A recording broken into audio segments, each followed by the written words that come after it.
তোষামোদ নয়, ক্ষমতাকে প্রশ্ন করাই গণমাধ্যমের কাজ। আমরা প্রশ্ন করতে চাই আপনার হয়ে, জানাতে চাই আপনি যা জানতে চান। শুরু করছি গ্লোবাল টেলিভিশনের নিয়মিত আয়োজন প্রশ্নগুলো সহজ। আমি নাজমুল আশরাফ। এই অনুষ্ঠানে আমরা চলমান নানা ঘটনার তথ্য ও বক্তব্য তুলে ধরি। অতিথিদের কাছে জানতে চাই সেসব তথ্য ও বক্তব্যের প্রতিক্রিয়া ও বিশ্লেষণ। রবিবার প্রচারিত আল জাজিরাতে এক সাক্ষাৎকারে প্রধান উপদেষ্টা ডক্টর মোহাম্মদ ইউনূস বলেছেন, তার সরকার সর্বকালের সেরা নির্বাচন উপহার দেবে। নির্বাচনের আগে সংস্কারের তালিকা ছোট হলে ডিসেম্বরের মধ্যে নির্বাচন, এবং তালিকা বড় হলে আগামী জুনের মধ্যে নির্বাচন দেয়া হবে। জুনের পরে নির্বাচন যাবে না। নির্বাচনে আওয়ামী লীগের অংশগ্রহণ নিয়ে এক প্রশ্নের জবাবে ডক্টর ইউনূস বলেছেন, দলটি আগে নিজেই সিদ্ধান্ত নেবে তারা নির্বাচনে যোগ দেবে কিনা। এছাড়া এ বিষয়ে নির্বাচন কমিশন এবং অন্যান্য দলের ভূমিকার কথা উল্লেখ করেছেন তিনি। আমাদের আজকের আলোচনার বিষয় নির্বাচন ও নির্বাচনে আওয়ামী লীগের অংশগ্রহণ প্রশ্নে ডক্টর ইউনূসের বক্তব্য। আলোচনার জন্য আমাদের স্টুডিওতে আছেন বিএনপি নেতা এবং সাবেক শিক্ষা প্রতিমন্ত্রী ডক্টর আ.ন.ম এহসানুল হক মিলন। মিলন ভাই, আপনাকে স্বাগত জানাচ্ছি। এবং আছেন ছাত্র ইউনিয়নের সাবেক সভাপতি জনাব শরীফুজ্জামান শরীফ। শরীফ ভাই, আপনাকে স্বাগত। এই অনুষ্ঠানটি গ্লোবাল টেলিভিশনের পাশাপাশি একযোগে সম্প্রচারিত হচ্ছে আমাদের ইউটিউব চ্যানেল এবং ফেসবুক পেজেও। আলোচনা শুরুর আগে আল জাজিরায় দেয়া ডক্টর ইউনূসের সাক্ষাৎকারের অংশবিশেষ নিয়ে একটি প্রতিবেদন দেখে নেব।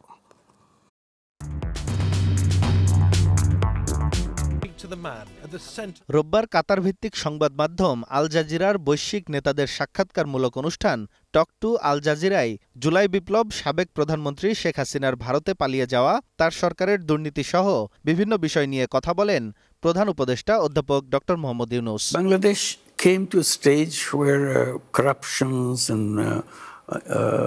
violations of all norms. বাংলাদেশে একটি সুষ্ঠু, নিরপেক্ষ এবং উদাহরণ সৃষ্টিকারী নির্বাচন উপহার দেওয়ার দৃঢ় প্রত্যয় জানিয়ে প্রধান উপদেষ্টা বলেন, জনগণ অন্তর্বর্তী সরকারকে সরাসরি চলে যেতে এখনো বলছে না। So if the consensus is you have a larger number of items that we can agree on and we want to implement before the election, then we take a longer time. If they are not in a hurry to have the election and go a smaller version of the implementation, then we have the early election in December. If it takes a longer version, we go up to June. Beyond June, we don't go. প্রধান উপদেষ্টা বলেন, July August সংগঠিত গণহত্যা ও মানবতা বিরোধী অপরাধের ঘটনায় শেখ হাসিনার সংশ্লিষ্টতা জাতিসংঘের তদন্ত প্রতিবেদনে উঠে এসেছে। সেই ভিত্তিতেই মে মাসের শুরুতে আনুষ্ঠানিকভাবে তার বিচার প্রক্রিয়া শুরু হতে যাচ্ছে। We have our own research, own reports, what the terrible thing they have done. So the legal system is now functioning to bring them to trial.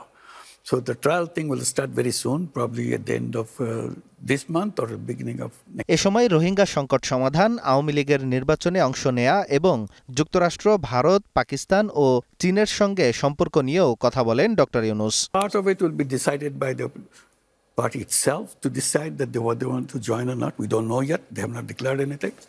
And when it happens, what is the response from the election commission and so on and so forth. Rohingya, that's a separate issue.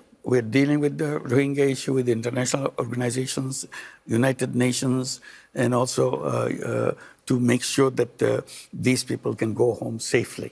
ভারতীয় প্রধানমন্ত্রী নরেন্দ্র মোদী শেখ হাসিনাকে চুপ রাখতে পারবেন না বলেও মন্তব্য করেন প্রধান উপদেষ্টা। I had a discussion with Prime Minister Modi. He should not be talking because it creates a lot of problem for us. She is giving speeches to incite people inside of Bangladesh, and we have to suffer from that. What did Prime Minister Modi say? He said, if I recollect, he said this is a country where social media is open to anybody. I cannot control that. Mohammed Yunus. Anjam Khalek, global television, Dhaka. Doctor Mohammad ইউনূসের সাক্ষাৎকারে অনেকগুলো বিষয় আছে, আমরা উল্লেখযোগ্য বিষয়গুলো নিয়ে একটু কথা বলবো। ডক্টর আ.ন.ম এহসানুল হক মিলন, প্রধান উপদেষ্টা বলেছেন, বাংলাদেশের পরিস্থিতি দেখে এখনও মানুষ মনে করে অন্তর্বর্তীকালীন সরকার এখনও তাদের জন্য ভালো সমাধান। আমরা এমন কোনো সমস্যার মুখোমুখি হয়নি যেখানে লোকেরা বলছে যত তাড়াতাড়ি সম্ভব ক্ষমতা হস্তান্তর করো। তারা অন্তর্বর্তী সরকারকে সরাসরি চলে যেতে এখনও বলছে না। তার মানে নির্বাচন মানেই তো ক্ষমতা হস্তান্তর। নির্বাচনের দাবি তো জোরে সোরেই করছে বিএনপি সহ আর অনেক দল। ফলে এই যে জনগণের উদ্ধৃতি দিয়ে ডক্টর মোহাম্মদ ইউনূস বলছেন যে অন্তর্বর্তী সরকারই এখন পর্যন্ত জনগণের জন্য ভালো সমাধান, তারা ক্ষমতা হস্তান্তর, নির্বাচন, চলে যাওয়ার কথা কোনো কিছুই বলছে না। এই জনগণ কারা, আর যারা নির্বাচন দাবি করছে তারা কারা? ধন্যবাদ আপনাকে, ধন্যবাদ বিজ্ঞ আলোচক আশরাফকে এবং দর্শক শ্রোতা। হ্যাঁ, যেভাবে কথা বলছেন একটি সেরা নির্বাচন তিনি উপহার দিবেন, সর্বকালের সেরা, সর্বকালের বস্তুত ওনাকে দিতেই হবে। He doesn't have any other choice. কেন বলছি, উনি একটি দুইটি গাছের মধ্যে বাঁধা একটি রশি, ঝুলন্ত রশির উপরে দাঁড়িয়ে আছেন। সার্কাসম্যানরা যেমন দাঁড়িয়ে থাকে, তাদের ব্যালেন্সিংয়ের জন্য একটা লাঠি থাকে হাতে, দেখেছেন আপনি, ব্যালেন্সিংয়ের জন্য। তো right now he is in that position, very delicate position উনি দাঁড়িয়ে আছেন। হ্যাঁ, ভালো সমাধান তিনি দেবেন, সেটাই আমাদের আশা। এই ভালো সমাধান দিতে হলে ওনাকে একটা ভালো নির্বাচন যদি না দেন, ওনার এক্সিটটা যদি সেফ সিকিউর না হয়, তাহলে উনি বিরাট ক্ষতিগ্রস্ত হবেন। দেখুন, প্রথমত আমি যদি একটু ইলাবোরেট করে আনি, উনি আসলেন কিভাবে। দেখুন, সুপ্রিম কোর্টের মতামত নিয়ে আসছে, কোনো রায় না। আচ্ছা, পঞ্চম সংশোধনীতে আমাদের শহীদ রাষ্ট্রপতি জিয়া রহমানকে বৈধতা দেওয়া হয়েছিল, সপ্তম সংশোধনীতে হোসেন মোহাম্মদ এরশাদকে বৈধতা দেওয়া হয়েছিল। আচ্ছা, তারপরে তো আপনি দেখেছেন পঞ্চম এবং সপ্তম সংশোধনী দুইটাকে অবৈধ করা হয়েছে। এবং হাইকোর্টের রায় ছিল, সুপ্রিম কোর্টের রায় ছিল যে ভবিষ্যতে এই ধরনের কোনো সমাধান হাইকোর্ট দেবে না। একটা রায় ছিল, জাতীয় নিরাপত্তা এবং এই ধরনের ক্রাইসিসের রায় দিবে না, সংবিধান মোতাবেকই চলতে হবে। তাহলে হাইকোর্টের সেই রায়টিকে উপেক্ষা করে যখন সুপ্রিম কোর্টের মতামত নিয়ে এই সরকার প্রতিষ্ঠিত হলো, তখন সুপ্রিম কোর্ট মতামত দিলেন কিভাবে, এবং তারা ক্লারিফাই করেননি, যদিও আর্টিকেল 106-এ বলা হয়েছিল, বলে গিয়েছিলেন, ক্লারিফাই করেননি কতদিন থাকবে। এই নন ক্লারিফিকেশনের একটা মতামতকে নিয়ে আনলিমিটেড টাইম উনি থাকবেন, এটা হয় না। আনলিমিটেড টাইম থাকলে কি হবে, তখন তাকে খুব রিফর্মগুলো ফাস্ট করতে হবে, জনগণের আশা আকাঙ্ক্ষার প্রতিফলিত ওনাকে করতে হবে। একদিকে দ্রব্যমূল্য, আরেকদিকে সুশাসন, আরেকদিকে গণতন্ত্র। আচ্ছা, উনি যদি সঠিকভাবে নির্বাচন না দিতে পারেন, western world, United State plus their allies, আমরা দেখেছি ইউরোপিয়ান ইউনিয়ন সহ নির্বাচন কমিশনে বারবার গিয়ে বলতেন আমরা একটি সুন্দর নির্বাচন চাই, ভুলে যাইনি আমরা এখনও। তাহলে পিটার হাস বা ড্যান মজিনা, আমরা বিগত দিনের ইতিহাসে যে দেখেছি যে তারা একটি সুষ্ঠু স্বাভাবিক নির্বাচন চেয়েছেন, এবং বাংলাদেশকে গণতন্ত্রায়ন করার জন্য মিলিয়ন্স অফ ডলার ইনভেস্ট করেছেন ইউএনডিপির মাধ্যমে, United states of America. It's nothing secret. তাহলে ওয়েস্টার্ন কান্ট্রি ইনক্লুডিং ইউএসএ তাকিয়েছে বাংলাদেশে একটি সুষ্ঠু স্বাভাবিক নির্বাচন দিতে হবে। সেই সুষ্ঠু স্বাভাবিক নির্বাচন দেওয়ার জন্য উনার মতো একটি মডেল, একটি নোবেল লরিয়েট তিনি যদি না দিতে পারেন, তাহলে উনার এক্সিটটা কতটা ভয়াবহ হবে, কতটা খারাপ হবে। আবার দেখুন, উনি যদি সুষ্ঠু নির্বাচন দিতে গিয়ে কোনো পক্ষপাতদুষ্ট হয়ে বা কোনো দলকে উনি সহযোগিতা করেন, এই ধরনের একটা জায়গায় যদি আসেন, তখন এই বাংলাদেশ হচ্ছে ফার্টাইল ল্যান্ড, কারণ বার্মা অ্যাক্ট হতে শুরু করে আর ওদিকে গেলাম না। তাহলে ইন দিস কেস এখানে প্লেয়ারটা কে হয়ে গেল চিন্তা করেন। ইন্টারন্যাশনালি যারা আমাদের এই দেশে একটি অস্থিতিশীল অবস্থার জন্য চেষ্টা করছে, তাদেরকে তিনি সামনের দিকে আধার এগিয়ে দিলেন, টোপ দিয়ে দিলেন আসার জন্য। তারা যদি আসে তাহলে কি হবে, টুস করে ঢুকে যাবে, টুপ করে পদ্মা থেকে চুবিয়ে আনবে। ইউ সি, সো আমরা সেদিকে যেতে পারি। তো উনি একটা ডেলিকেট পজিশনে আছেন, ওনাকে নির্বাচন দিতে হবে, এর কোনো বিকল্প নাই, এবং সেটা সর্বকালের সেরা নির্বাচন দিতে হবে। যেই কারণে ওয়েস্টার্ন ওয়ার্ল্ড তাকিয়ে আছে, সাউথ ইস্ট এশিয়ার এই দেশটা থেকে গণতন্ত্রের যাত্রা শুরু হবে, সেই অপেক্ষায় সারা বিশ্ব। না, যেটা বলছিলাম যে অন্তর্বর্তী সরকারকে এখনও জনগণ সবচেয়ে ভালো সমাধান মনে করে, এবং জনগণ ক্ষমতা হস্তান্তর, নির্বাচন, চলে যাওয়া কিছুই বলছে না। নির্বাচন চাওয়াই তো ক্ষমতা হস্তান্তরের দাবি। তো সেই চাওয়াটা তো আপনার দল সহ অনেক দলের আছে, সাধারণ মানুষের মধ্যে কত শতাংশ আমরা জানি না, কিন্তু উনি যাদের কথা বলছেন তারা কারা বা তাদের হার কত? দেখুন, চাওয়ার ব্যাপারে প্রথমেই বলা হয়েছিল এই বছরের মাঝামাঝি, এই বছর মনে আছে আপনার? তারপর এটাকে টেনে নেওয়া হলো ডিসেম্বরে। তাহলে আমাদের দেশে নির্বাচনের সিজন হচ্ছে নভেম্বর, ডিসেম্বর, জানুয়ারি, ফেব্রুয়ারি, এই 4টা মাস হলো আমাদের সিজন। এই সিজনে উৎসবমুখর নির্বাচন হয় শীত বা অন্যান্য ছুটি ছাড়া নাই। এখন ধরুন ডিসেম্বরে যদি নির্বাচন করেন, ওনার প্রস্তুতির ব্যাপারে উনি এখন পর্যন্ত বলেননি। তাছাড়া স্কুল কলেজগুলোকে ছুটি দিতে হবে, শিক্ষকদের এই নির্বাচন প্রসেসের সাথে আনতে হবে। তাহলে আমরা এমন কোনো ধারণা পাচ্ছি না যে ডিসেম্বরে নির্বাচন হচ্ছে বা জানুয়ারি, ফেব্রুয়ারি মিডের পর তো আপনি যেতে পারছেন না। তাহলে উনি যদি বলেন যে আমরা এটাকে পিছিয়ে নিয়ে যাচ্ছি জুন, মে, তাহলে জুন, মেতে বাংলাদেশে নির্বাচন হয় না, বা ওনার স্টেটমেন্ট অনুযায়ী উৎসবমুখর নির্বাচন হবে না। কখনো আবার সেই ফেনী নদীর বাঁধ খুলে যাবে, কখনো ফারাক্কা দিয়ে জল প্রবাহ আসবে, কখনো বাংলাদেশ তলিয়ে যাবে। আমাদের মনে রাখতে হবে যে আমাদের সাথে পার্শ্ববর্তী দেশটি এখনও সুসম্পর্ক করেনি। অর্থাৎ আপনি যদি মে জুনে নির্বাচনের কথা বলেন, এই কন্ট্রোলটা কিন্তু পার্শ্ববর্তী দেশের কাছে। তাহলে আমরা নির্দ্বিধায় বলতে পারি এটা হচ্ছে না। তার আগে আমরা মার্চে পারছি না, রোজা, ঈদ, কারণ বাংলাদেশ কখনো এই পূজা পার্বণ, ঈদ, ছুটি নিয়ে কোনো উৎসবমুখর নির্বাচন করতে পারে না। উৎসবমুখর এই আপনার কি বলে নির্বাচন ওনাকে দিতেই হবে, এবং এই টাইম জোনটা হতে হবে নভেম্বর, ডিসেম্বর, জানুয়ারি, ফেব্রুয়ারি। এছাড়া কোনো উৎসবমুখরও হবে না এবং ওনার নিয়ন্ত্রণও থাকবেন না। কিন্তু আমরা এখন দেখতে পাচ্ছি যে উনি ডিসেম্বর টু জুন বলছেন।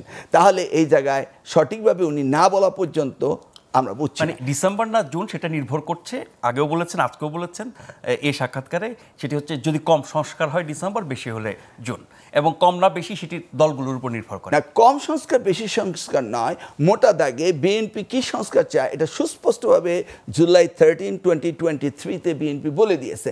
That's the major reform. এতে এমন কিছু বাকি শুধু নেই। বিএনপির অবস্থান নিয়ে তার জাতীয় ঐক্যমত হচ্ছে না। বিষয়টি হচ্ছে সারা জাতি ঐক্যবদ্ধ হয়েছে, গণতন্ত্র, সুশাসন, ন্যায় বিচার, এগুলি নিয়ে গণতন্ত্র, বৈষম্য বিরোধী। সেই জায়গায় বিএনপি যে এটা বলেছে সেখানে এমন কোনো আর্টিকেল নাই যে বাকি পড়েছে। তাহলে আমরা সকলে এটা ভোটা থেকে চাচ্ছি।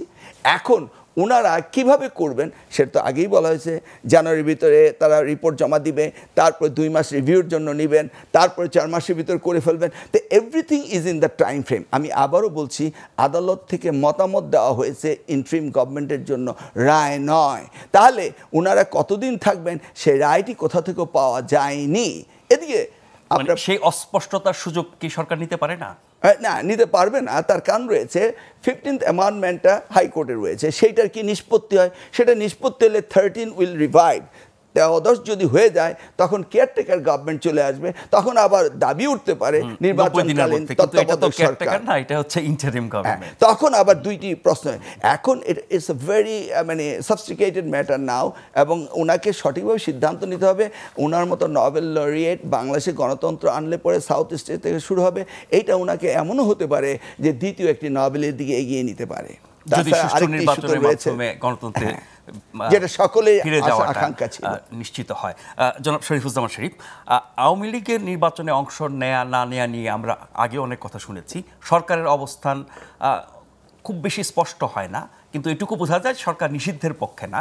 নির্বাচনে অংশগ্রহণের প্রশ্নে যে কথাটি বলেছেন ডক্টর মোহাম্মদ ইউনূস, যে এই সিদ্ধান্ত দলটিকে নিতে হবে, তারা তো এই ব্যাপারে এখনো কোনো ঘোষণা দেয় নাই। এছাড়া নির্বাচনের সময় নির্বাচন কমিশনের ভূমিকা, অন্যান্য দলের ভূমিকার কথা বলতে গিয়ে তিনি বলছেন অন্যান্য দলগুলো বলতে পারে এই বা সেই আইনে তারা নির্বাচন করতে পারবে না। তার মানে দলের হাতে কিছুটা ছেড়ে দিয়েছেন, নির্বাচনের কমিশনের হাতে কিছুটা ছেড়ে দিয়েছেন, তিনি নিজে কোনো সিদ্ধান্তের জায়গায় নেই। এই জায়গায় তার এই অস্পষ্টতার কারণ কি? আপনাকে ধন্যবাদ, দর্শক শ্রোতাদেরকে ধন্যবাদ, আমার সাথের আলোচককে শুভেচ্ছা। এবারের আমরা যে সাক্ষাৎকারটি দেখলাম সহ এবারের গণ অভ্যুত্থানের প্রেক্ষাপটটা অন্য অনেক গণ অভ্যুত্থানের থেকে ভিন্ন। এবার সবথেকে বড় ড্যামেজ যেটা হয়ে গেছে, আমাদের এখানে বিপুল প্রাণশক্তির বিনাশ হয়েছে। এর আগে যতগুলো গণ অভ্যুত্থান হয়েছে, গণ অভ্যুত্থানের পরে যারা পরাজিত হয়েছেন তাদের যে পরিস্থিতি বা পরিণতির মুখোমুখি হতে হয়েছে, এবারের পরিস্থিতিটা অনেকটাই ভিন্ন। 90 সালে এরশাদের পতনের পর অল্প সময়ের মধ্যে জাতীয় পার্টি কিন্তু আবার রাজনীতিতে সক্রিয় হয়েছিল এবং 3 মাস পরের যে নির্বাচন, সেই নির্বাচনে তারা অংশগ্রহণ করতে পেরেছিল। 6 ডিসেম্বরে যে এরশাদের পতন, সেই পতনটিকেও তারা গণতন্ত্র দিবস হিসাবে পালন করত, সেই সুযোগটাও তারা পেয়েছে। কিন্তু এবারের ঘটনাটি আমরা দেখতে পাচ্ছি প্রায় ৮-৯ মাস অতিক্রান্ত হওয়ার পরেও আওয়ামী লীগ সম্পর্কে রাজনৈতিক দলগুলো, সরকার, এমনকি আওয়ামী লীগ নিজের জায়গা থেকে কোনো সিদ্ধান্ত আসতে পারেনি। মাঝে মধ্যে সোশ্যাল মিডিয়ায় আওয়ামী লীগের এক ধরনের সমর্থকরা তারা কতগুলো শুদ্ধ অশুদ্ধ গুজব ইত্যাদি ছড়িয়ে দিয়ে এবং কখনো কখনো তারা প্রকাশ করার চেষ্টা করেন যে তাদের মধ্যে ক্ষোভ পুষে রাখছেন এবং সময় সুযোগ মতো তারা এসে অতীতের সমস্ত ঘটনার প্রতিশোধ এবং ইতিহাসের দায় মোচন করবেন। কিন্তু আপনি বেসিক যে জায়গাটি জিজ্ঞেস করেছেন যে এই জায়গাটায় সরকারের ভূমিকাটা কী, আমি প্রথম থেকেই দেখছি, আমি মনে করি যে আওয়ামী লীগ, বিএনপি, এই যে দলগুলো আছে, এই দলগুলোকে আপনি কলমের খোঁচায় অথবা প্রশাসনিক সিদ্ধান্ত নিয়ে তাদের রাজনীতির গতি, প্রকৃতি, ভবিষ্যৎ এটি আপনি চাইলেই নির্ধারণ করতে পারবেন না। এর অনেকগুলো প্রেক্ষাপট আছে।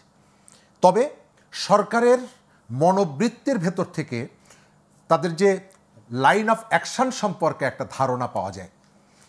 বিবিসি যে রাত ৮টায় একটা সংবাদ প্রচার করে, যেখানে একটা সম্পাদকীয় প্রচারিত হয় এবং সেখানে বলা হয় যে এই সংবাদের সম্পাদকীয়র মধ্যে আমেরিকার সরকারের অভিমতের প্রতিফলন রয়েছে। আমরা আমাদের প্রধান উপদেষ্টার বক্তব্যের মধ্য দিয়ে সরকারের ভেতরের কতগুলো চিন্তার জায়গা আমরা এখানে দেখতে পাচ্ছি, যে তিনি নিজেদের উপরে দায়িত্বটা নিচ্ছেন না। তবে আমি এখনও মনে করি এই গণ অভ্যুত্থানের সঙ্গে মানুষের যে হত্যাকাণ্ড, মানুষের উপরে যে নিষ্ঠুর নির্যাতন এবং নিপীড়ন, এই জায়গা থেকে আপনি কোনোভাবেই আওয়ামী লীগকে আলাদা করা যায় না। এই হত্যাকাণ্ড, এই মানুষের আত্মদান, তার সঙ্গে আওয়ামী লীগের রাজনীতি, তাদের নেতাকর্মীদেরকে অবশ্যই তাদের দায়ভার আছে। কিন্তু এই দায়ভারটার আপনি তাকে বিচারের মুখোমুখি কিভাবে দাঁড় করাবেন? আমি এখন পর্যন্ত যেটা দেখতে পাচ্ছি, রাজনৈতিক দল, আপনার নিশ্চয়ই মনে আছে বাংলাদেশে প্রথম আওয়ামী লীগকে ক্ষমা করে দেওয়ার একটি প্রসঙ্গ জামাতের আমির এনেছিলেন। তেজগাঁয়ে একটা সমাবেশে বলেছিলেন আমরা তাকে মাফ করে দিয়েছি, এবং তারপর একটা তীব্র প্রতিক্রিয়া হয়েছিল। আবার সার্জিস আলম, তিনি গুড আওয়ামী লীগ, ব্যাড আওয়ামী লীগ এটি বিভক্ত করে কেউকে রাজনীতিতে পুনর্বাসনের কথা বলেছিলেন, যদিও এই সময়কালে সেই কথাটি আসছে না। আওয়ামী লীগকে দল হিসাবে নিষিদ্ধ করার যে উদ্যোগটা, এই উদ্যোগটা থাকতে হবে সরকারের পক্ষ থেকে, কিন্তু সংগঠন নিষিদ্ধ করার যে সিদ্ধান্ত গ্রহণ করার যে পদ্ধতি, অনেক আগে আমাদের আইন উপদেষ্টা কিন্তু পরিষ্কার বলে দিয়েছেন যে তারা রাজনৈতিক দল নিষিদ্ধ করার পক্ষে যেতে চান না। এখন আমরা শুনতে পাচ্ছি ইউরোপ সহ বিভিন্ন দেশের পক্ষ থেকে আওয়ামী লীগকে নিষিদ্ধ করার বিষয়ে নির্বাচনে ক্রেডিবল ইলেকশন এবং নির্বাচনে তাদের অংশগ্রহণের বিষয়ে তারা তাদের একটা ওপিনিয়ন জানিয়েছে। আমার অবজারভেশন হচ্ছে সরকার এখানে খুব কৌশলে তার নিজের দায়িত্বটা রাজনৈতিক দলগুলোর উপরে চাপিয়ে দিতে চাইছেন। আমি প্রথম দেখতে চাই এই ঘটনার ভেতর থেকে, এই গণ অভ্যুত্থানের হত্যাকাণ্ড এবং অন্যান্য যে অপরাধ, সেই অপরাধের ভিতর থেকে সরকারকে বলতে হবে আওয়ামী লীগ সম্পর্কে সে কোন পদক্ষেপ গ্রহণ করছে। আপনি যখন কোনো ঘটনা ঘটবে কৌশলে রাজনৈতিক দলগুলোকে ডেকে আনছেন, কিন্তু প্রত্যেকটি জায়গায় কি আপনি রাজনৈতিক দলের সেই ধরনের স্পেস দিচ্ছেন? মোটেও না। গত কিছুদিন আগে জাতিসংঘের মহাসচিবকে আপনি নিয়ে এসে লক্ষাধিক মানুষের ইফতার করার ভেতর থেকে একটা আবহ তৈরি করলেন। আমরা গত কয়েকদিন ধরে দেখতে পাচ্ছি কোনো রাজনৈতিক দলগুলোর সাথে আলোচনা ছাড়া, বাংলাদেশের মানুষকে তথ্য প্রদান করা ছাড়া আপনি পরের বাড়ির, পাশের বাড়ির যে প্রতিনিয়ত যে সংঘাত, সহিংসতা, আমরা মিয়ানমারের বিষয়টি আলাদা করে আলোচনা করব। আমি পলিটিক্যাল পার্টিকে আপনি যে না, আমি বলছি আমরা গুরুত্বটা দেওয়ার কথাটা আমরা মিয়ানমার এবং রোহিঙ্গার বিষয়টি নিয়ে আলাদা আলোচনা করব। করিডোর দেওয়ার ব্যাপারে যে পররাষ্ট্র উপদেষ্টা বলেছেন যে নীতিগত সিদ্ধান্ত নেওয়া হচ্ছে, সেটা নিয়ে আলোচনা করব। তার প্রভাব কি, আমরা কতটা ঝুঁকিতে পড়বো, সেগুলো আসবে পরের আলোচনায়। আমি শুধু এখানে আপনাকে একটা ছোট প্রশ্ন করতে চাই যে তাহলে আওয়ামী লীগ নিষিদ্ধ হবে কি হবে না, নির্বাচনে অংশ নেবে কি নেবে না, এটা সরকার দায়িত্ব না নিয়ে এড়িয়ে গিয়ে রাজনৈতিক দলগুলোর উপর দিতে যাচ্ছে। রাজনৈতিক দলগুলোর মধ্যে কি এমন কোনো ঐক্যমত আমরা দেখেছি যে তাদেরকে নির্বাচনে অংশগ্রহণ করতে দেওয়া বা না দেওয়া, নিষিদ্ধ করা বা না করা। অনেকের মুখে নিষিদ্ধের দাবি শুনি, অনেকে অন্যের দল নিষিদ্ধ করতে চান না, জনগণের উপর ছেড়ে দিতে চান। ফলে দলগুলোর মধ্যে ঐক্যমত্যের ভিত্তিতে এই সমাধান আসবে কিনা? 1 নম্বর প্রশ্নের উত্তর হচ্ছে সরকার এখানে কৌশলের আশ্রয় নিচ্ছে, সে লায়াবিলিটিসটা নিতে চাইছে না। একটা আওয়ামী লীগের মতন একটা দলকে নিষিদ্ধ করে দেওয়া, নির্বাচনে অযোগ্য ঘোষণা করে দেওয়ার ব্যাপারে সরকারের মনোভাবটা আমরা বুঝতে পারছি না। সরকার চাইছে এই বিষয়ে রাজনৈতিক দলগুলো সিদ্ধান্ত গ্রহণ করুক, কিন্তু রাজনৈতিক দলগুলোর মধ্যেও আমরা দেখেছি তারা ভোটের ইকুয়েশনকে বিবেচনায় রেখে, ভোটের হিসাবকে সামনে রেখে তারাও সিদ্ধান্তর ক্ষেত্রে কখনো সকালে এক ধরনের কথা বলছেন, বিকেলে এক ধরনের কথা বলছেন। যাদের মুখ থেকে আওয়ামী লীগ নিষিদ্ধের কথাটা বারবার আসছে, আপনি খেয়াল করবেন গত সপ্তাহেও জামাতের মহাসচিব একটা সমাবেশে কুমিল্লায় উপস্থিত ছিলেন এবং সেখানে প্রথম সারিতে আওয়ামী লীগের একজন ইউনিয়ন পর্যায়ের নেতা সেখানে উপস্থিত ছিলেন। যদিও ওই অনুষ্ঠানটিতে এই ধরনের অন্য দলের মানুষের অংশগ্রহণ করার সুযোগটা নেই। বিভিন্ন জায়গায় আওয়ামী লীগকে রাজনৈতিক দলে যোগদান করানো হচ্ছে এবং দেখা যাচ্ছে যখন এটি নিয়ে মেইন স্ট্রিমের মিডিয়া, যদিও মিডিয়া এখন অনেক সত্য ঘটনা প্রকাশ করতে পারে না, একেবারে একটা ভয়ের কারণে, ভীতির কারণে, সোশ্যাল মিডিয়াতে যখন এই বিষয়গুলো আসে তখন কিন্তু কখনো কখনো সিদ্ধান্ত পরিবর্তন করে। অর্থাৎ আওয়ামী লীগকে, আওয়ামী লীগের ভোট ব্যাংককে, আওয়ামী লীগের নেতাকর্মীদেরকে নিজ দলে নিয়ে দলকে বড় করা একটা প্রবণতা বড় দলগুলোর মধ্যেও যেমন আছে এবং কোথাও কোথাও এনসিপির বিরুদ্ধে সেই অভিযোগটাও আছে। এনসিপি যে শক্ত অবস্থান আওয়ামী লীগ প্রশ্নে, নিষিদ্ধ করা, নির্বাচনে আসতে না দেয়া এবং ডক্টর ইউনূসের এই সাক্ষাৎকারের ব্যাপারেও সামাজিক মাধ্যমে তাদের কারো কারো প্রতিক্রিয়া দেখেছি, সেটা খুবই কঠোর হুঁশিয়ারি। তাহলে এনসিপি বা এই রকম দলগুলো যদি আওয়ামী লীগের নির্বাচন করা এবং রাজনীতি করার প্রশ্নে শক্ত অবস্থান নেয়, সেক্ষেত্রে কি ডক্টর ইউনূসের সরকার এখন যে অস্পষ্ট অবস্থান সেখানে থাকতে পারবে, নাকি তার কোনো পরিবর্তন হতে পারে? প্রথম জায়গাটা হচ্ছে যে আমাদের আলোচনায় যেভাবে এনসিপিকে আমরা নিয়ে আসি, আমি এর ঘোরতর বিরোধী। এই কারণে যে এনসিপি আলোচনায় যে আসছে, সম্ভবত রাজার দল হিসাবে সে আলোচনাটা আসছে। যে রাজনৈতিক দলটি, আমি যাতে কেউ ভুল না মনে করেন, এই দলটা গড়ে ওঠারকে নিয়ে আমি অনেক আশাবাদী, এই দলটার সফলতা আমি চাই। কিন্তু নিবন্ধনহীন একটা রাজনৈতিক দলকে আমরা যেভাবে স্পেসটা দিচ্ছি, বাংলাদেশে এই ধরনের অনেক নিবন্ধনহীন রাজনৈতিক দল আছে, যে রাজনৈতিক দলকে মিডিয়া এবং সরকারের পক্ষ থেকে সেসব দলের কি এত প্রভাব আছে? এই দলটির যে প্রভাব আছে, এই কারণে গণ অভ্যুত্থানে যারা অংশগ্রহণ করেছিল, এনসিপি কিন্তু অংশগ্রহণ করেনি। বৈষম্য বিরোধী ছাত্র আন্দোলন কিন্তু গণ অভ্যুত্থানে অংশগ্রহণ করেছিল। তাদের নেতৃত্বের একটা অংশ এই দলটি গঠন করেছে। নেতৃত্বের আরও অনেকগুলো অংশ আরও কয়েকটা রাজনৈতিক দল গঠন করেছে, কিন্তু সেই দলগুলোকে রাষ্ট্রের পক্ষ থেকে কোনো প্রণোদনা দেওয়া হচ্ছে না। সেই কারণেই তারা আলোচনায় আসে, গুরুত্ব পায়, আলোচনায় আসে। এই কারণে তাদেরকে অনেকেই ভয় পায়, এবং ভয় পায় বলে পুলিশের হেলিকপ্টারে করে বৈষম্য, ওই যে এনসিপির নেতাকে পাশে বসতে দেয়। আমার ধারণা ওই জায়গাটিতে ঢাকা থেকে ওই মাগুরাতে যাওয়ার সময় যে ঘটনাটি ঘটেছিল, ছাত্র দলের নেতা যদি থাকতেন, প্রেসিডেন্ট সেক্রেটারি, নিশ্চয়ই পুলিশের হেলিকপ্টারে তাকে বসতে দেওয়া হতো না। সরকার প্রশাসন সহ কিন্তু বহু জায়গায় তাদেরকে সমীহ করে, কারণ তাদের সম্পর্কে প্রশাসনের ধারণা আছে এই দলটার সঙ্গে সরকারের সম্পর্ক ভালো, তারা আমার উপকারও করতে পারবে, ক্ষতিও করতে পারবে। সেই কারণেই তারা গুরুত্ব পায়, এই দলটা যাতে বিকশিত হোক। সেই কারণে তারা গুরুত্ব পায়। নতুন দল হিসেবে জনসমর্থন কতখানি, নিবন্ধন কতখানি, সেটা বিষয় না। বিষয়টা হচ্ছে তাদের প্রভাব, কর্তৃত্ব এবং সরকারের কাছে তাদের অবস্থান। সেই কারণে তারা গুরুত্ব পায়। একটা ছোট বিরতি নিয়ে ফিরে আসছি, আশা করছি বিরতির পর আপনাদেরকে সাথে পাবো।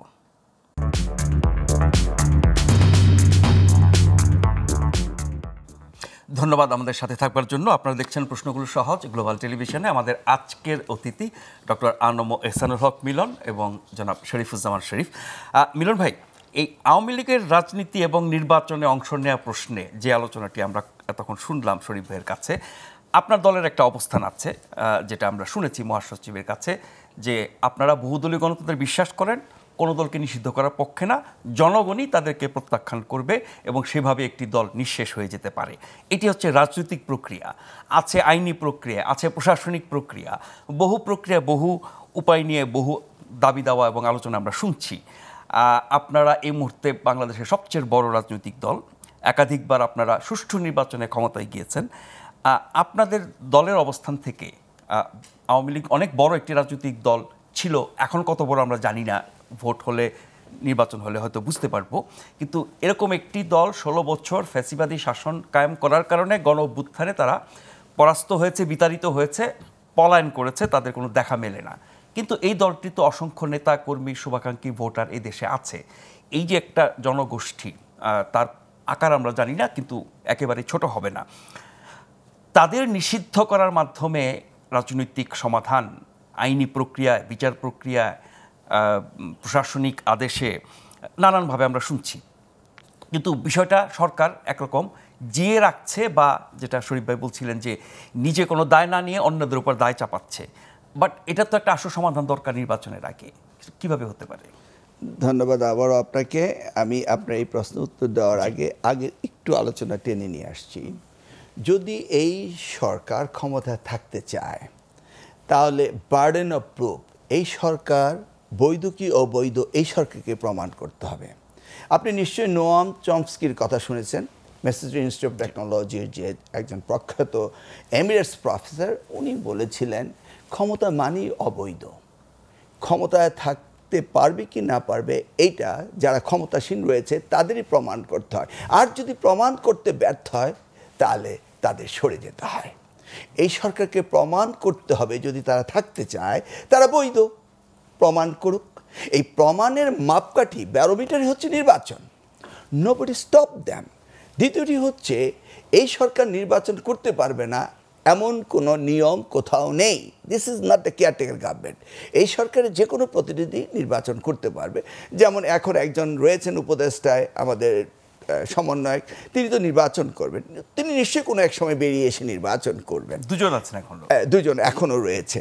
আর আমি ওনার সাথে একটু ডিফার করি, সরকারের উপকার তারা করতে পারে, অপকারও করতে পারে।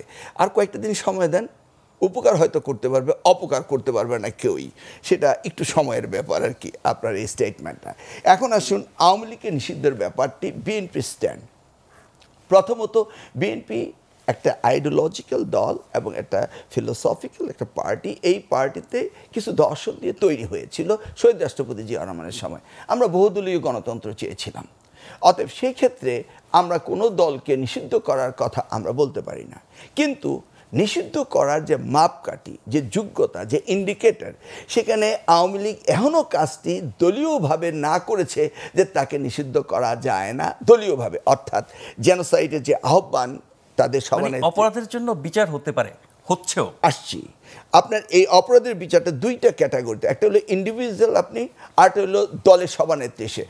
দলের সভানেত্রী হিসেবে আহ্বান জানিয়েছে জেনোসাইড করার জন্য, দলের সাধারণ সম্পাদক ওবায়দুল কাদের আহ্বান জানিয়েছে, এবং আমরা সচিত্র প্রতিবেদন আমরা দেখেছি টেলিভিশনের পর্দায় তাদের আহ্বান এবং তাদের চাপাতি লীগ, খুর লীগ হতে শুরু করে সমস্ত লীগের যে জনগণের উপর ঝাঁপিয়ে পড়ে যে জেনোসাইড করেছে, এই গণহত্যা করেছে, তার উপযুক্ত প্রমাণ এবং দলিল আমাদের সম্মুখে রয়েছে। তাহলে একটি দল যদি নির্বাচন কমিশনের কাঠামোর বাইরে গিয়ে মিসবিহেভ করে, তাহলে তার জন্য পানিশমেন্ট আছে দল হিসাবে, বা আইসিটি কোর্টে পানিশমেন্ট আছে, বা রেগুলার কোর্টে পানিশমেন্ট আছে। এক। দুই নম্বর হচ্ছে, দ্বিতীয়টি হচ্ছে ইন্ডিভিজুয়াল লিডার্স। তাদের এখনও লিডার নেই, গ্রাম থেকে উপর পর্যন্ত তাদের কৃতিকর্মের যদি বিচার কাঠগড়ায় করে এই সরকার, যেটা এই সরকার আদৌ করছে না এবং করতে দিচ্ছেও না। মনে করুন আমার এলাকায় যারা এই অত্যাচার করেছে, যারা এই সন্ত্রাস, লুট, খুন, রাজধানী ধর্ষণ করেছে, তাদের বিরুদ্ধে স্পেসিফিকভাবে কোনো রকম স্ট্যান্ড এই সরকার নিচ্ছে না, বা আমরা নিতে দেওয়া হচ্ছে তো বহু মামলা হয়েছে তো অনেকে না, মোটেই হয়নি। ওগুলোই ঢাকায় 2-4টা মামলা। আর আপনি আমার কোচয়ে গিয়ে দেখুন, আমাকে 37টি মামলা দিয়ে 3.5 বছর জেল খাটিয়েছে, অন্তত 10,000 নেতাকর্মীকে জেল খাটিয়েছে। আপনি কোচয়ে গিয়ে দেখুন, একটি মামলা হয়েছে, সেই মামলাটি আমি গাড়ি ভাঙার মামলা, আমার ড্রাইভার করেছিল। আর কোনো মামলা সরকার নিতে দেয় না। যদি পুলিশের কাছে যায়, পুলিশ এসপির কাছে পাঠায়, এসপি পুলিশের ওসির কাছে পাঠায়। This is a fact. এই সরকারই আওয়ামী লীগকে টিকিয়ে রাখার চেষ্টা করছে এবং তাদেরই এই ষড়যন্ত্র। আমি মাঝে মাঝে বলেছি যে এখান থেকে কলকাতা পার্কে নিশ্চয়ই যোগাযোগ আছে। আসুন এবার আসিফ নজরুল সাহেব কি বলেছেন। আওয়ামী লীগ নিষিদ্ধের ব্যাপারটি আদালত, ইসি বা পাবলিক ইন্টারেস্টের উপর নির্ভর করে। তাহলে ইসি তাদের নৌকা প্রতীক বরাদ্দ বাতিল করতে পারে, নিবন্ধন। ইসির হাতে ওই সক্ষমতা রয়েছে তাদের দুষ্কৃতিগুলিকে বিচার করা। তারপর আদালত তো রয়েছে, আইসিটি কোর্ট রয়েছে বা রেগুলার কোর্ট রয়েছে। কিন্তু উনি বললেন পাবলিক ইন্টারেস্ট। পাবলিক ইন্টারেস্ট মানে কি? আপনি কি আবার মব সংস্কৃতি আনতে চাচ্ছেন? What is public interest? এখন বিএনপি ইন্টারেস্ট, অন্য পার্টি ইন্টারেস্ট, এইভাবে আমরা কাউকে অ্যান্টাগোনাইজ করতে পারি না যে পাবলিক ইন্টারেস্ট বলে। অতএব এই সরকারের ভিতরে একটি সুপরিকল্পিত অন্তর্নিহিত উস্কানিমূলক কোনো কিছু না হোক, ঘোলা পানিতে মাছ শিকার করার মতো একটা প্রবণতা এই সরকারের ভিতরে রয়েছে। সেটার প্রতিফলন আমরা দেখতে পাই যখন নির্বাচনে স্পেসিফিক ডেট না দেয়। তাহলে আমি আবার বলবো একই কথা, সেই লরিয়েটের কথা, যে বার্ডেন অফ প্রুফ এই সরকার হয় নির্বাচনের মধ্য দিয়ে নিজেকে 5 বছর 10 বছর থাকবে, অথবা এই সরকার নির্বাচন দিবে। নির্বাচন যদি সঠিকভাবে এই সরকার দিতে ব্যর্থ হয় তাহলে কিন্তু আমরা খুব ডিফিকাল্ট সিচুয়েশন আসবো। আপনি বলছেন বার্মার কথা বাদই দিলাম, আমরা আবার এই বাংলাদেশ ইন্ডিপেন্ডেন্সে, আমাদের স্বাধীনতা সার্বভৌমত্ব আবারও ক্ষুণ্ণ হওয়ার মতো একটা পরিস্থিতি সৃষ্টি হতে পারে। কারণ বিগ প্লেয়াররা ওয়েটিং যে আমাদের এই রাজপথ আবার উত্তপ্ত হোক। এমন কিছু ডক্টর ইউনূস হতে দিবেন না, এটা আমি বিশ্বাস। আগামী বছর জুনের যে সর্বোচ্চ সময়সীমা দেওয়া আছে, ডিসেম্বরে একটা আছে আর একটা হলো জুন, এরপরে যাবেন না, এটা স্পষ্ট করে প্রধান উপদেষ্টা বলেছেন। ফলে আগামী বছর জুনের মধ্যে যদি নির্বাচন হয় সেটা তো খুব বেশি দূরের না। না, সেই বিষয়ে তো প্রশ্নটা আসছে। মে জুন নির্বাচন সিজন না, উনি নিজেই বলেছেন সর্বকালে সেরা নির্বাচন দেখা। সর্বকালে সেরা নির্বাচন হতে হলে যদি ওই গ্রামের চায়ের দোকানে চায়ের পেলা টনটন শব্দ না করে, লোকজন যদি না বসতে পারে, কথা না শুনতে পারে, কথা না বলতে পারে, এই পরিবেশ যদি না হয়, আর নিয়ন্ত্রক যখন আমাদের দেশে বন্যার নিয়ন্ত্রক কিন্তু এই সরকারকে চুবানি খাওয়ানো হয়েছিল, ওই সময়টা বাদ দিয়ে যেটাকে আপনি ভালো সময় বলেছেন নভেম্বর ডিসেম্বর জানুয়ারি ফেব্রুয়ারি, এটাও তো ওই সময়সীমার মধ্যেই আছে। হ্যাঁ, ওনাকে তো এইটুকু বাদ দিতেই হবে। উনি যদি বলতেন ডিসেম্বর হতে রোজার আগ, ফেস্টিভ্যালে কিন্তু কোনো নির্বাচন হয় না। উনি যদি ফেস্টিভ্যালের কথা বলতাম তাহলেও মনে করতাম যে ঠিক আছে। কিন্তু মে জুন অ্যাবসলিউটলি উনি যে নির্বাচন চাচ্ছেন সেই নির্বাচন বাংলাদেশে হয় না। সেই জুনের মধ্যে মানে জুনে না, জুনের আগেও তো হতে পারে। সেই কথাটি তো আমরা বলছি যে জুনের মধ্যে বলে শেষ প্রান্তে মধ্যে জুনে নিয়ে আসবেন, সেই সময় সুইচ গেট ওপেন হয়ে যাবে, আমরা স্লোগান দিচ্ছি আর বন্যায় ভেসে যাচ্ছি। এটা কি নির্বাচন হতে পারে? নৌকা দিয়ে কি নির্বাচন হতে পারে? পানির মধ্যে হেঁটে কি নির্বাচন হতে পারে? নির্বাচন তো আমি অনেকগুলো করেছি। বাংলাদেশের নির্বাচনের সিজন বলতে তো আমরা জানি সেটা কি। অতএব উনিও বাংলাদেশের সন্তান, বাট আই এম শিওর যে তিনি এমন কোনো পরিবেশ সৃষ্টি করবেন না। আমি বলেছি আগে, উনি কিন্তু ঝুলন্ত দড়িতে দাঁড়িয়ে আছেন, ওনার উপর নির্ভর করছে এই বাংলাদেশের সামনের দিনগুলো। সেজন্যই তিনি এমন কিছু করবেন না যেটা আত্মঘাতী হবে, নিজের জন্য ক্ষতিকর হবে, এটা উনি হতে দেবেন না, এটা আমাদের বিশ্বাস রয়েছে। বাট ওনার পরিষদ তারা কি করছে, তারা কি চাচ্ছে? যদি স্বরাষ্ট্র উপদেষ্টা বলেই বলে, ওপারে জনগণ ডাক দিয়ে বলেছে তুমি থেকে যাও 5 বছরের জন্য, উহা কেন ওনাকে বলিতে হইবেন? ওই জনগণের স্টেটমেন্ট আর ওনার স্টেটমেন্টের পার্থক্য রয়েছে না? নিশ্চয়ই পার্থক্য রয়েছে। তাহলে এটাকে উনি কেনই বা বলবেন? আপনি দেখেছেন ব্রিগেডিয়ার শাখাওয়াত সাহেব আগে কীরকম বলতেন, কিন্তু সেনাপ্রধান তো আগেই যে টেন্টেটিভ ডেটের কথা বলেছিলেন সেই জায়গায় তো রয়েছে। আমরা সেই জায়গায় যেতে চাচ্ছি। আর এর চেয়ে বেশি লিঙ্গার করতে হলে ওনাকে প্রমাণ করতে হবে উনি ক্ষমতায় থাকবেন কিভাবে। জি শরীফ ভাই, যে বিষয়টা আপনি অবতারণা করেছিলেন রোহিঙ্গা প্রসঙ্গে, ডক্টর মোহাম্মদ ইউনূস এই সাক্ষাৎকারে বলেছেন যে তারা কাজ করছেন রোহিঙ্গাদের ফেরত নেওয়ার জন্য। আন্তর্জাতিক বিভিন্ন সংস্থা, ইউএনএইচসিআর মোটামুটি এই সংকট সমাধানের জন্য তার সরকার চেষ্টা করে যাচ্ছে। এর আগে যখন জাতিসংঘ মহাসচিব এসেছিল তিনি তখন বলেছিলেন যে এই ঈদ না হোক পরের ঈদে তারা দেশে গিয়ে করতে পারবে। এরপর বিমস্টেকের সময় আমরা শুনলাম যে 1,80,000 নিয়ে যাবে। কিন্তু আপনি জানেন নিশ্চয়ই এরই মধ্যে খবর বের হয়েছে প্রচুর পরিমাণে নতুন করে রোহিঙ্গা দেশে আসছে এবং সেটি নতুন করে 1,13,000 রোহিঙ্গা অনুপ্রবেশ করেছে বাংলাদেশে এবং সেটি এখনও চলমান। সব মিলিয়ে এখন সংখ্যা দাঁড়িয়েছে 13,13,000-এ। তার মানে রোহিঙ্গা ফেরত পাঠানোর দূরের কথা, আশা অব্যাহত আছে এবং বেশি হারে আসছে, আমরা থামাতে পারছি না।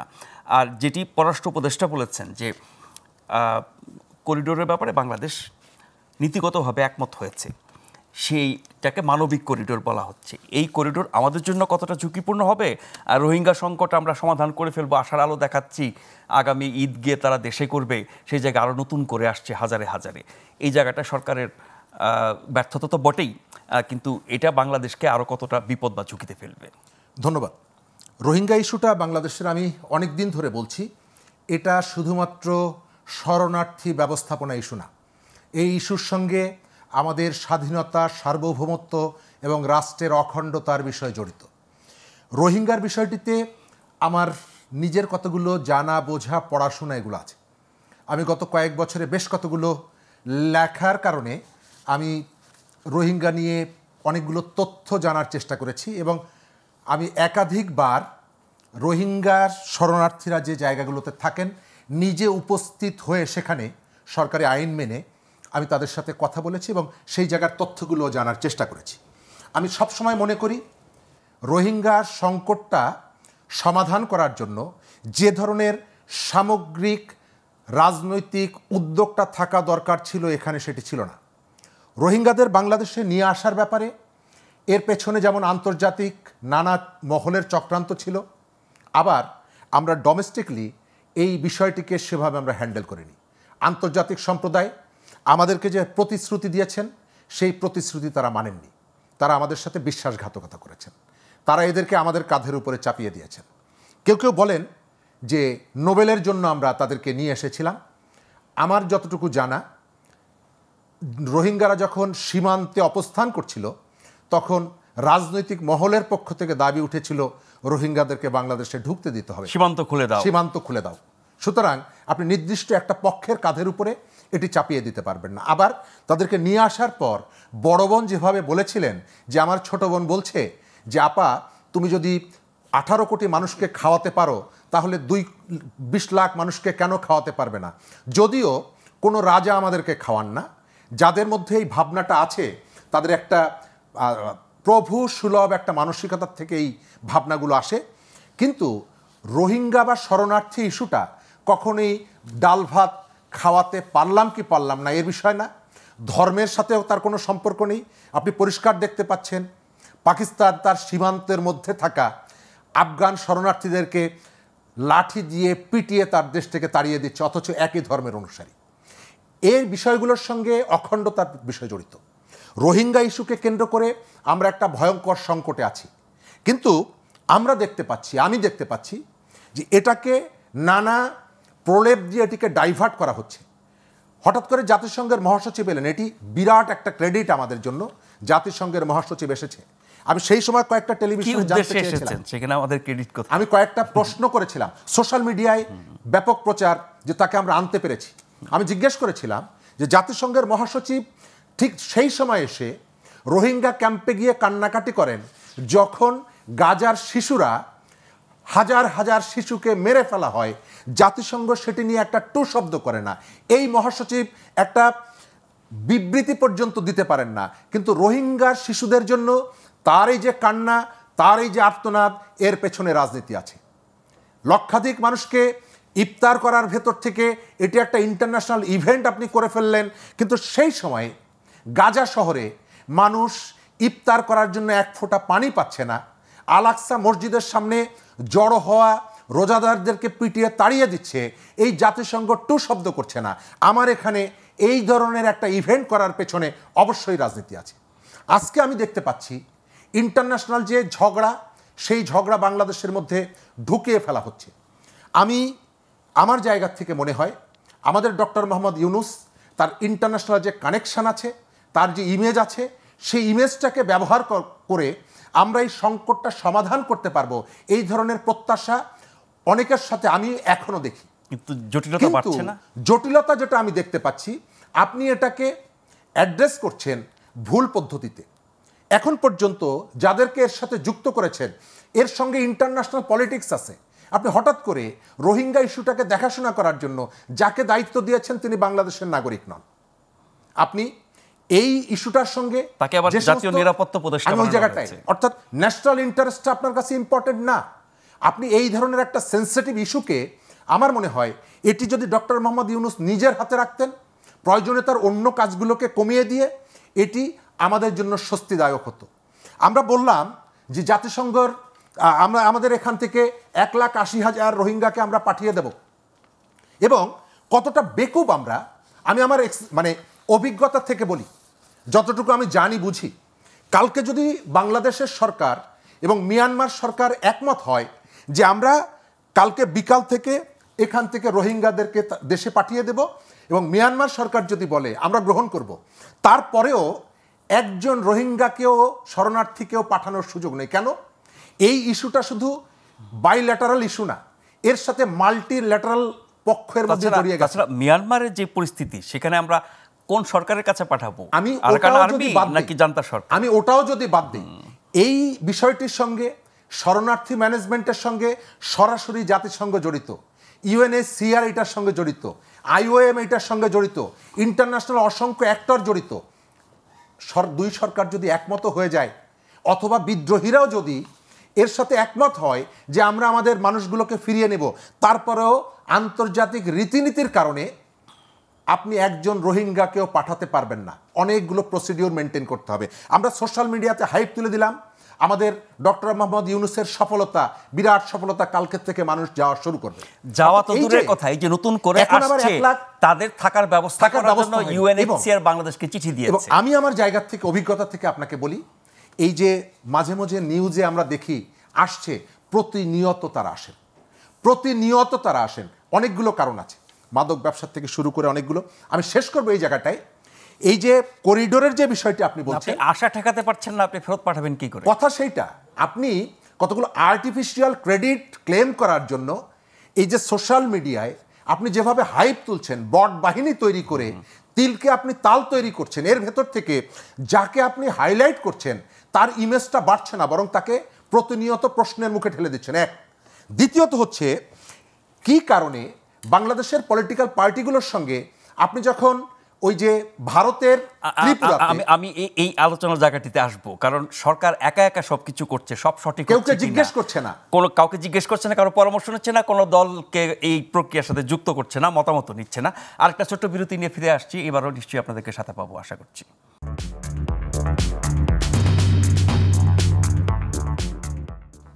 ধন্যবাদ আমাদের সাথে থাকবার জন্য। আপনারা দেখছেন প্রশ্নগুলো সহজ গ্লোবাল টেলিভিশনে। মিলন ভাই, আপনার কাছে ফিরতে চাই এই রোহিঙ্গা বিষয়ে।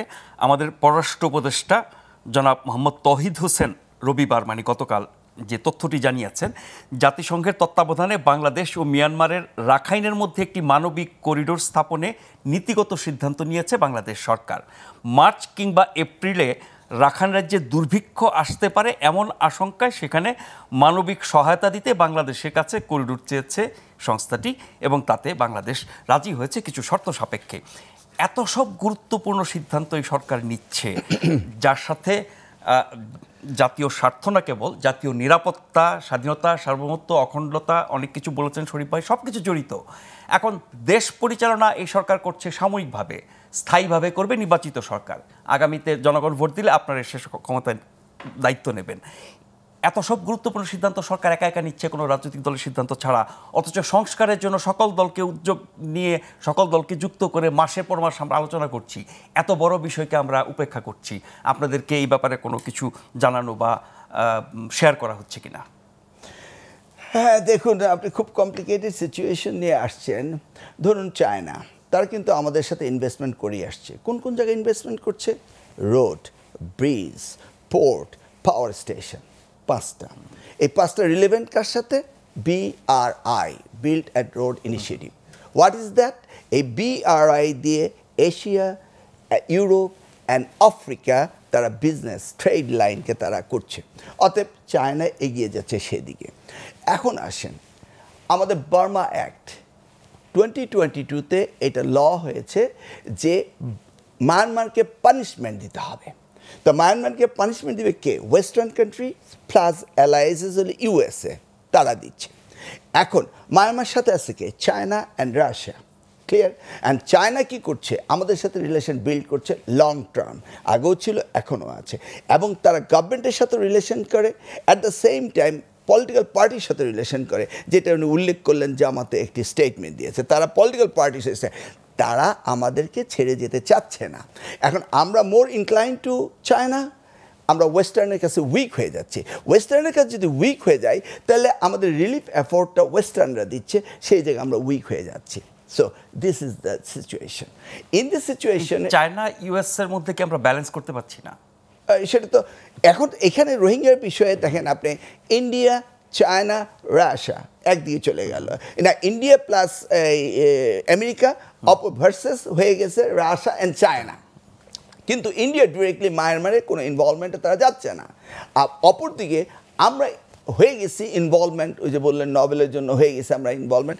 এখন এখান থেকে বেরিয়ে আসতে হলে আমাদের কী করতে হবে? দেখুন, বিমস্টেক যেটা রয়েছে, যেটা আমাদের জন্য থাইল্যান্ড, নেপাল, ভুটান, বাংলাদেশ, শ্রীলঙ্কা, পাকিস্তান মিলে যে আমাদের বিমস্টেক, এই বিমস্টেকটি হচ্ছে আমাদের সবচেয়ে গুরুত্বপূর্ণ, যেটা ব্যাংককের সম্মেলন হয়ে গেল, ডক্টর ইউনূস এখানে উনি প্রেশার ক্রিয়েট করতে পারেন এই রোহিঙ্গাদের ব্যাপারে। এখন আপনি আসছেন যে পয়েন্টটা, সেটা হচ্ছে আমাদের উপদেষ্টা উনি যেটা বললেন, ইয়াস, এখন রাখাইন এসে ওটাতে কিছুটা দখল করে নিয়েছে, কার সহযোগিতায়? অবশ্যই ইউএসএ অ্যান্ড ওয়েস্টার্ন অ্যালাইজের সহযোগিতায়।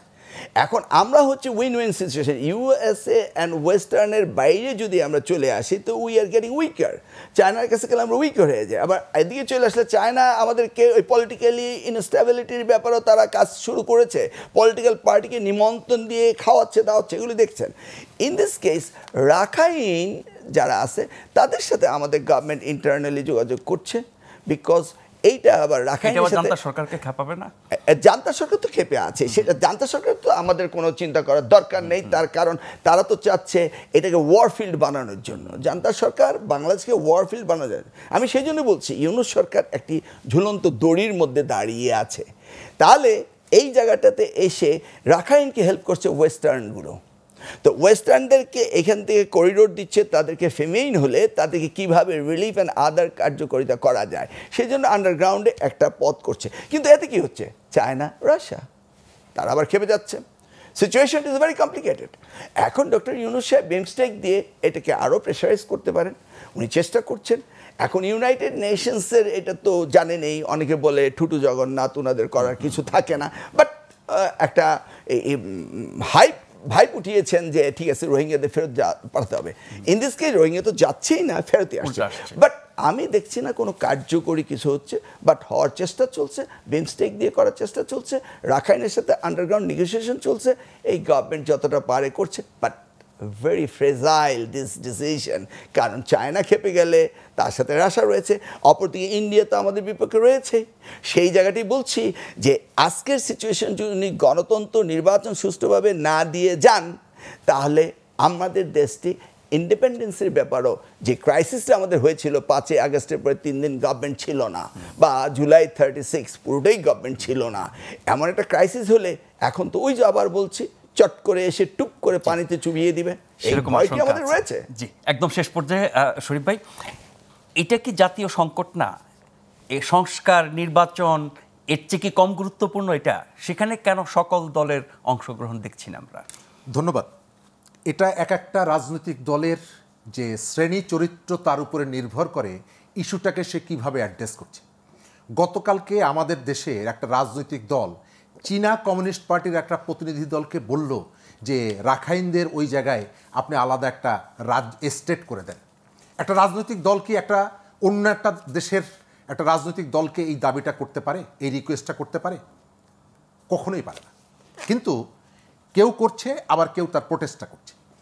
কয়েকদিন আগে বিদ্রোহীরা ঢুকলো, তারা নাচ গান করলো, এটা নিয়ে কোথাও আমরা রিপারকেশন দেখলাম, আবার কেউ কেউ দেখলাম এই বিষয়টা স্বাভাবিক। কিন্তু আমাদের সীমানার মধ্যে 10 কিলোমিটার ভেতরে পাশাপাশি আমার কাছে ছবি আছে, দুটো পতাকা, বাংলাদেশি পতাকা এবং বিদ্রোহীদের পতাকা। এই ঘটনাটা যদি অন্য কোথাও ঘটতো, সরকারকে জবাবদিহি যেমন করতে হতো, সীমান্ত রক্ষার দায়িত্বে যিনি মন্ত্রী তার পদত্যাগ করতে হতো। কিন্তু আমাদের জায়গাটা, আমাদের এমনটা সহনীয় জায়গায় চলে গেছে, গণতন্ত্র, কথা বলার স্বাধীনতা পেয়েছি বলে আমার রাষ্ট্রীয় অখণ্ডতা যদি বিনষ্ট হয় আমি কথা বলবো না, এই প্রবণতার থেকে আমাদের বের হওয়া দরকার। সরকার একটা ভয়ঙ্কর খেলায় মেতে উঠেছে। এই খেলার মধ্যে যার সাথে আমার মানচিত্র জড়িত, এবং একটা দল যাবে আর একটা দল আসবে, কিন্তু আপনার অখণ্ডতা যদি বিনষ্ট হয় এটি রিকাভার করার কোনো সুযোগ নেই। আমরা সরকারের কাছে অনুরোধ করব, রাজনৈতিক দলগুলোকে তার মর্যাদাটা যথাযথ মর্যাদা দিন। এই সরকারকে এখন পর্যন্ত এই দলগুলো কিন্তু টিকিয়ে রেখেছে, তারা একেবারে উদারভাবে সহযোগিতা। কিন্তু দলগুলো কি সরকারকে বলছে যে এই প্রক্রিয়া আমাদেরকে যুক্ত করেন? এই জায়গাটিতে আমি ওই যেটি বললাম, গত 15 বছরে সরকার এটিকে ক্যাশ করার চেষ্টা করেছিল আর একটা নোবেলের জন্য। একইভাবে যে রাজনৈতিক দলগুলো বাইরে ছিল তারা বিভিন্ন দেশের সঙ্গে কূটনীতি মিশনের সাথে কথা বলেছে। আমি কারো আলোচনার মধ্যে শুনিনি তারা একবার বাইরের থেকে, পাওয়ারের বাইরে যারা ছিলেন তারা ওই দলগুলোকে, ওই দেশগুলোকে বলেছেন যে আপনারা রোহিঙ্গা সংকট মোকাবেলার জন্য যে প্রতিশ্রুতি দিয়েছিলেন সেই প্রতিশ্রুতি রক্ষা করলেন না কেন। মানে আমরা মনে করেছি এই ইস্যুটা হাসিনা একাই এটিকে ডিল করবে। আবার হাসিনা মনে করেছে যে ইস্যুটা আমি একাই ডিল করে যদি একটা সফলতা আনতে পারি তাহলে এর ভেতর থেকে আমি কোনো না কোনো জায়গা থেকে একটা পুরস্কার নিয়ে আসবো। অর্থাৎ কেউ তার দায়িত্বটা যথাযথভাবে পালন করেনি অথবা ভাগ ভাগ করে রেখেছে। এই জায়গাটিতে আমি দেখতে পাচ্ছি পলিটিক্যাল পার্টিগুলোকে যথাযথ মনোযোগ এই ইস্যুতে দিচ্ছে না। তাদের কাছে হয়তো তথ্য নেই, অথবা তারা আমেরিকাকে অথবা ইউরোপকে তারা কোনোভাবে নাখোশ করতে চাইছেন না। কারণ আপনি জানেন যে আমাদের এখানে পলিটিক্সের অনেকগুলো গতি ধারা এরা নির্ধারণ করেন, নিয়ন্ত্রণ করেন। আমি অনেক সময় বলি আমাদের এখানে এক সময় প্রকৃতির নিয়মে গাছে ফুল ফুটতো, এখন প্রকৃতির নিয়মে ফোটে না। নদীতে জোয়ারও আসে, বড় অ্যাক্টররা চায়, যদি চান তাহলে জোয়ার আসে। আমাদের ক্ষমতা প্রত্যাশী যে রাজনৈতিক শক্তিগুলো আছে তাদের উচিত ন্যাশনাল ইন্টারেস্টকে সর্বোচ্চ প্রায়োরিটি দেওয়া। আপনি দেখছেন ভারত এবং পাকিস্তানের তাদের যে টেনশন, সমস্ত রাজনৈতিক দলগুলো যারা রাস্তায় দাঁড়িয়ে পরস্পরের বিরুদ্ধে যুদ্ধে অবতীর্ণ তারা কিন্তু দেশের ইস্যুতে এক টেবিলে গিয়ে বসছে। আমারও মনে হয় যে বাংলাদেশ যে সংকটের মধ্যে পড়েছে রোহিঙ্গা ইস্যুতে, এই জায়গায় সরকারের উদারতা দরকার। সরকার যদি এর গুরুত্বটা বুঝতে না পারে এবং অন্য কোনো ওই যে প্রচারণা যেগুলো শুনছি ডিপ স্টেট সহ আমেরিকার ইন্টারেস্ট এবং সেই কারণে রেজিম চেঞ্জের যে গল্পগুলো, সেই গল্পগুলো সত্য কি মিথ্যা অ্যাক্টিভিটির ভেতর থেকেই প্রমাণিত হবে। আমি সেই কারণে সরকারের কাছে সর্বোচ্চ প্রায়োরিটি নিয়ে সংস্কারের থেকে আমি মনে করি আমাদের জন্য ইম্পর্টেন্ট ইস্যু হচ্ছে এই রোহিঙ্গা ম্যানেজমেন্ট এবং এই করিডোর নিয়ে যে আলোচনাগুলো হচ্ছে, এই আলোচনাগুলো সরকার রাজনৈতিক দলগুলোর সাথে বসবে, স্বচ্ছতার সাথে তাদের সহযোগিতাটা নেই। আমি 1 মিনিটে শুনবো মিলন ভাই আপনার কাছে। বড় দলগুলো বিএনপি সহ তারা এই বিষয়ে, এই মিয়ানমার বিষয়ে, রোহিঙ্গার বিষয়ে, এই অঞ্চলকে ঘিরে পশ্চিমা বিভিন্ন শক্তি বা পরাশক্তি, আঞ্চলিক শক্তি, তাদের ভূমিকা কথা আমরা শুনি, কিন্তু বড় দলগুলো কি, যেটা শরীফ ভাই বলছেন, ওইসব শক্তির বিরাগভাজন হওয়ার ভয়ে এগুলো নিয়ে কিছু বলছে না বা সরকারের সাথে এই ব্যাপারে কোনো আলোচনা করার প্রস্তাবও তারা দিচ্ছেন না? বিষয়টা হচ্ছে কি, আজকের প্রেক্ষাপটে বাংলাদেশের রাজনীতিটা সকলেই চাচ্ছে বিভাজিত রাজনীতি হোক। কারণ মূল দুটি দল ছিল বিএনপি এবং আওয়ামী লীগ। আওয়ামী লীগ যেহেতু নেই সেই কারণে বিএনপি রয়েছে। এখন বিএনপি ভার্সেস অন্যান্য ক্ষুদ্র দলগুলো চিন্তা করছে যে তারা কি করবে। আর বিএনপি কিন্তু বিশাল পরীক্ষায় পাস করেছে। এত বড় পরীক্ষা কিন্তু বিএনপি কখনো দেয়নি, যেটি হচ্ছে 5ই আগস্টের পরে বিএনপি সারা বাংলাদেশেই বিএনপি একমাত্র দল যাদের সংগঠন প্রত্যেকটি গ্রামে, পাড়ায়, মহল্লায় রয়েছে এবং সারা দেশকে শান্তিপূর্ণ এবং অক্ষত রাখার দায়িত্ব বিএনপি নিয়েছিল।